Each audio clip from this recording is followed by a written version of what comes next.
Shalom Uvracha, on va aujourd'hui commencer la halakha du jour, c'est-à-dire on va faire chaque jour une halakha et on va commencer par le sujet de Ilchot Shabbat, le sujet d'allumer les bougies de Shabbat. On va poser deux questions.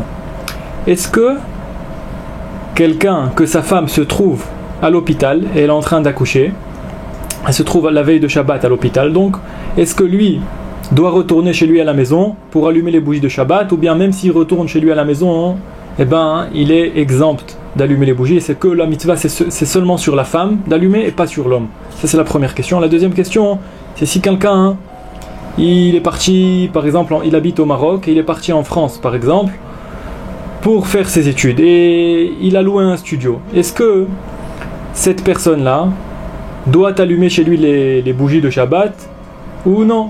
Ou bien c'est seulement la mitzvah, c'est seulement sur la femme? Pour répondre à ces questions, il faut expliquer pourquoi on allume les bougies de Shabbat. Alors, il y a trois raisons pour lesquelles on allume les bougies de Shabbat. La première raison, c'est Mishum Shlom Bayit. C'est pour le Shlom Bayit, pour qu'il n'y ait pas de conflit entre l'homme et la femme. C'est-à-dire, si quelqu'un venait de la synagogue, par exemple le soir de Shabbat, et il voyait comme quoi il n'y avait pas de lumière chez lui à la maison, il y aurait eu des conflits entre lui et sa femme, parce que c'est elle qui devait allumer les bougies et elle n'a pas allumé, alors il y aurait eu des conflits. Et donc, Chachamim ont vu cela, et donc ils nous ont ordonné, d'après la première raison, Chachamim nous ont donc ordonné d'allumer les bougies la veille de Shabbat, afin qu'il n'y ait pas de conflit entre l'homme et la femme quand l'homme viendrait le soir de Shabbat. Ça c'est la première raison. La deuxième raison, Mishum Onek Shabbat, pour le Onek de Shabbat. C'est quoi le Onek de Shabbat? C'est-à-dire, il y a une mitzvah de la Torah, comme si quelqu'un par exemple mettait les tefilines, il fait une mitzvah de la Torah, une parmi les 613 mitzvot. Parmi les 613 mitzvot, il y a une mitzvah qui s'appelle Onek Shabbat, c'est-à-dire qu'il y a une mitzvah de manger des choses que la personne aime. Par exemple, si quelqu'un il aime le saumon, ou quelqu'un il aime les marshmallows, ou quelqu'un il aime le chocolat, par exemple, il y a une mitzvah de la Torah, parmi les 613 mitzvot, une des 613 mitzvot, c'est cette mitzvah-là, de manger ce que tu aimes, le Shabbat. Donc, revenons au lachot de l'allumage des bougies. La deuxième raison, comme on avait dit, c'est Mishum Onek Shabbat. C'est pour que tu aimes ce que tu manges la veille de Shabbat. Aimer ce qu'on mange la veille de Shabbat, aimer ce qu'on mange le jour de Shabbat, comme si quelqu'un il aimait par exemple du chocolat, comme on a déjà dit, c'est une mitzvah de la Torah. Donc pour que tu puisses accomplir cette mitzvah de la Torah, Chachamim nous ont obligés d'allumer les bougies, afin que quand tu manges, tu aies le goût. Pourquoi? Parce que si quelqu'un mangeait sans avoir de la lumière le Shabbat, exemple le Shabbat, il n'aurait pas eu de goût. Donc la deuxième raison, c'est pour avoir un goût à ce qu'on mange. C'est pour ça que Chachamim nous ont ordonné d'allumer les bougies. Troisième raison, Mishum Vechibato, Kvod Shabbat, pour donner du kavod au Shabbat. C'est-à-dire, si quand un roi il vient dans une ville par exemple, il y a un kavod de lui donner un tapis rouge.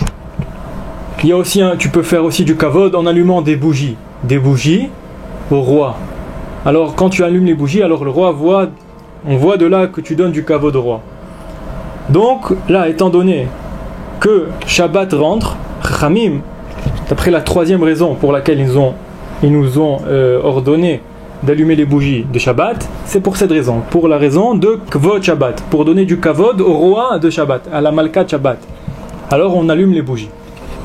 D'après tout ce qu'on vient d'expliquer maintenant, toutes ces raisons-là, alors on peut répondre à nos questions, étant donné que il y a parmi l'une des raisons, il y a aussi le Kvod Shabbat. Donc Kvod Shabbat, même si l'homme était à l'hôpital et sa femme se trouve à l'hôpital, donc là il devrait quand même allumer les bougies de Shabbat, étant donné que quand lui il revient à la maison, il doit faire du Kvod au Shabbat, et donc il devrait allumer les bougies avant Shabbat pour cette raison. Et c'est ça la halakha, comme quoi quelqu'un devrait allumer les bougies même si sa femme se trouve à l'hôpital, ainsi que si quelqu'un a loué par exemple un studio en France, étant donné qu'il devait faire ses études, il faisait ses études, il habite au Maroc et il a fait ses études en France et il habite dans un studio, il devrait lui aussi, même si c'est un homme et c'est pas une femme, il devrait aussi allumer les bougies.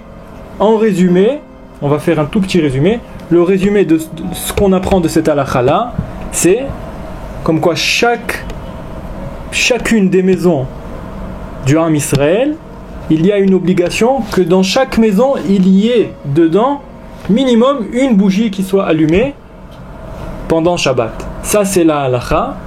Maintenant, Bezrat Hashem, demain, on apprendra qui doit faire cette mitzvah, l'homme ou la femme. Mais aujourd'hui, on a appris une mitzvah très importante, c'est la mitzvah que dans chaque maison, il y ait minimum une bougie qui soit allumée pendant Shabbat. Baruch Adonai, il est en l'âme, amen ve amen.